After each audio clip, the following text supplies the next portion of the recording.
Daf Yomi, Tractate Bava, page 81. Top of the page, the words Kisisa, not to be confused with Parshas Kisisa. Kisita. Kisisa ikad amri aroinim armoinim almoigim aroinim ori armoinim dolive armoigim kisita refers to coral trees. Kisita. There are those who say that the other three are as follows: aronim, armonim, and almogim. Aronim refer to laurel trees. Armonim refer to plane trees.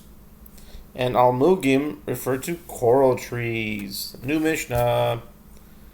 The Mishnah says, "Hakonish neilonois v'soich sedech haveiroi harei ze lo kona karka." Rabbi Meir Omer, kona karka higdilo lo yashveh ואוהל מן הגזע שלו ומן השרושים של בעל הקרקע וימסו אלוהי קרקע. With regard to one who buys two trees in the field of another, this one has not acquired any ground, but only trees. Rabbi Meir says he has acquired the ground under them. The Mishnah states a halakha in accordance with the opinion of the first Tana. If the trees grew, the owner of the field may not cut down their branches, despite the fact that their shade damages his field. And that which grows out of the trunk is his. In other words, it belongs to the owner of the tree, but that which grows out of the roots belongs to the owner of the ground. And if the trees die, their owner has no rights to the ground where the trees had stood.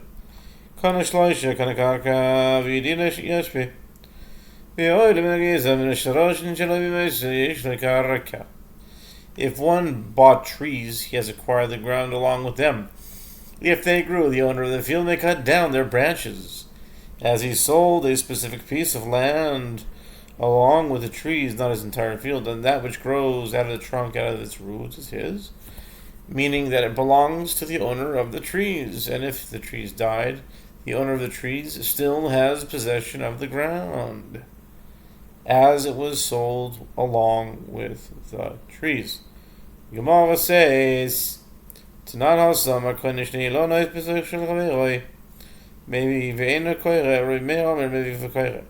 we learned in the Mishnah elsewhere, Bikurim 1:6, with regard to one who buys two trees in the field of another, he brings the first fruits but does not recite the passages of thanks to God that appear in the Torah, Deuteronomy 26:1-11, which is this week's Parsha, very interestingly, as the land does not belong to him, and therefore he cannot state, "I have brought the first of fruit of the land which you, Lord, have given me," Deuteronomy 26:10.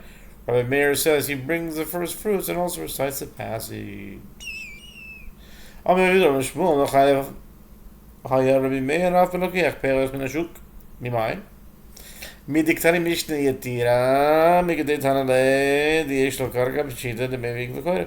Yehuda says that Shmuel says Rabbi Meir would obligate even one who buys fruit from the marketplace to bring first fruits, not only one who grew the fruits on his own tree. From where did he derive this halakha? From the fact that the Tana teaches an apparently superfluous Mishnah. Since Rabbi Meir already taught in the Mishnah here that the owner of two trees has possession of the ground, isn't it obvious that he brings first fruits and recites the passage? What is added by his statement in the Mishnah in Bikurim? Rather,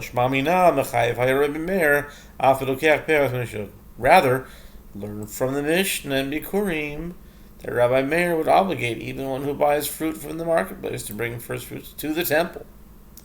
Rabbi Meir is saying that even if the halacha is in accordance with the opinion of the rabbis, that one who buys two trees does not own the ground between them, he still must bring the first fruits and recite the passage of thanks.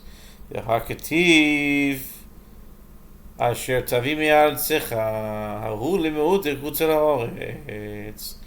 The Gemara asks, But isn't it written, which you shall bring in your land, Deuteronomy 26:2?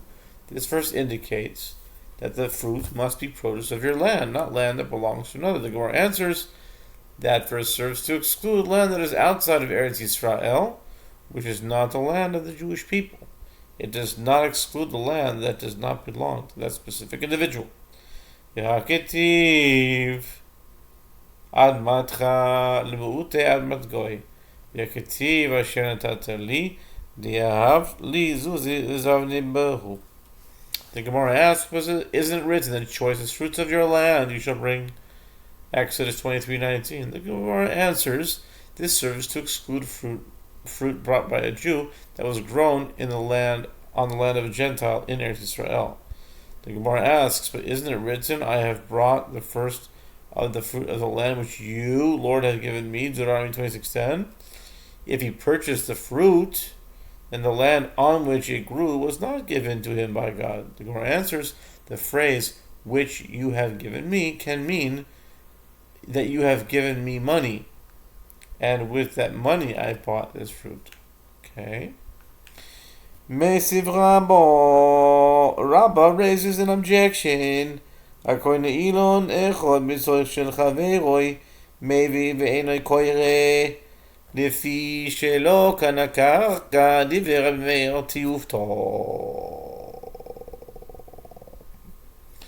Rabba raises an objection to the opinion of Shmuel from a Brisa. One who buys one tree in the field of another brings first fruits, but does not recite the passage, as he did not acquire any land. This is the statement of Rabbi Meir. This is a conclusive refutation of Shmuel's opinion, as he said that according to Rabbi Meir, even one who simply purchased fruit is obligated to bring first fruits to the temple. Apropos